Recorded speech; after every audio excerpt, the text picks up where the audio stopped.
So this is my Dispel Cleave. I actually turned on Fraps for this match mainly because my Priest has been running around on his mount for the first 50k of this Paladin's mana, kicking VTs and everything I can.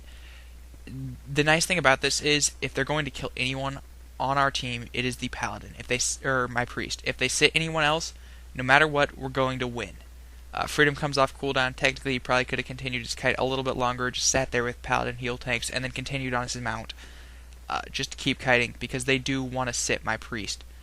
And despite this huge advantage we actually have in this, with their Paladin being fairly low on mana, it does come down fairly close, mainly because they do just train my Priest, and he cannot really tank heals, even with a DK peeling as much as possible.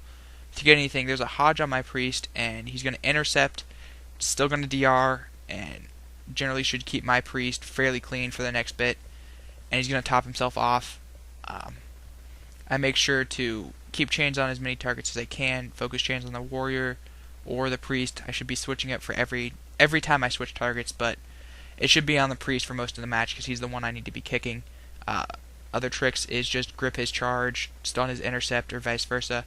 However you can, try to make the grips long, so your Priest does get the most time out of it. He's down a charge and has to heroic leap, which pretty much means this warrior is stuck if my Priest can get away. It's not really going to happen. This is actually the closest they get to getting a kill all match. And the VT goes up. There's a fear on everyone, and he's going to start mind spiking. So I spin around, throw my Strangulate on the Priest to keep their mind spikes off. He does get away, throws down his barrier, and then the Guardian or whatever comes up on my Paladin to make sure everyone stays topped. And I grip as far away as I can. Freedom goes up so my Priest can't get away. I'm in a fear. I Lichborn it. That is the closest they're going to get to a kill all match. And was really their one big shot. If they could have had a Hodge up on my Paladin or something else, one other thing, they would have easily gotten the kill. Mainly because he is the one you need to control, and the Priest should just die from damage even if you don't catch anything else.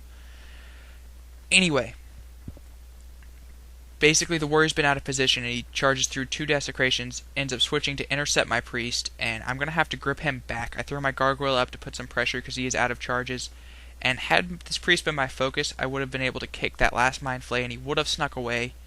And then there's the Heroic Leap back up, the Charge Fear, and the Priest is going to come in and fear me. I should have Anti-Magic Shield and didn't, so I'm going to need to Dispel. Unfortunately, this Fear is going to path me right into this little corner, and as soon as I'm out, I get my Dispel.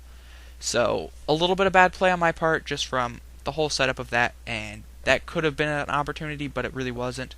They'd already burned their silence, and they hadn't reset yet, so it really shouldn't have been a kill, but that bad play, had they been able to capitalize on it, could have easily lost us this match.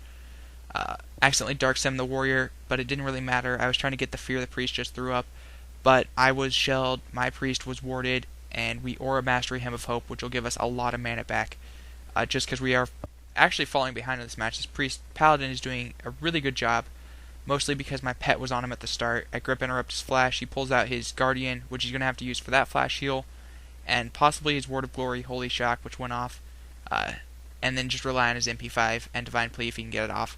Their Priest is slowly ooming as well, which is good for us. He dispersions to get mana back, which means we can switch to him, but letting a warrior free on my Priest is a really, really, really bad idea. I throw my zone up just so a little bit goes through the wall, so that he can line of sight this warrior as well as stop the Priest damage. That entire Mind Flay got soaked by my zone. And I think it actually did kill my zone, not time it out, so I'm going to end up out of this fear. Had that fear not gone up, I would have pole gripped him, which would have helped a lot, and possibly gotten us the kill if he could have line of sighted his one heal that was going off when he wings. I'm assuming Divine Favor, so that he could top, so that got him a lot of healing. So we're still fighting from behind. Pet comes out onto the warrior, and I'm just coming in. Necrotic Strike, Hand of Sack goes up. The Cleaves are going to give him Holy Power, unfortunately. There's nothing I can do about that, besides turn it off, which I'm still working on my pet controls, so it's not happening. And he's going to get a couple more heals off onto this Paladin, and their Priest is going to oom. There's a Trinket on the warrior. I don't have a peel up. There's his Freedom, but my Priest realizes they're all oom. There's a Hodge on their Paladin. His Trinket Explosion and Shadow Word Death actually gets the kill. It wasn't me. Any kill is going to come from your Priest's play. So that's my Dispel Cleave right now, and kind of how I like it.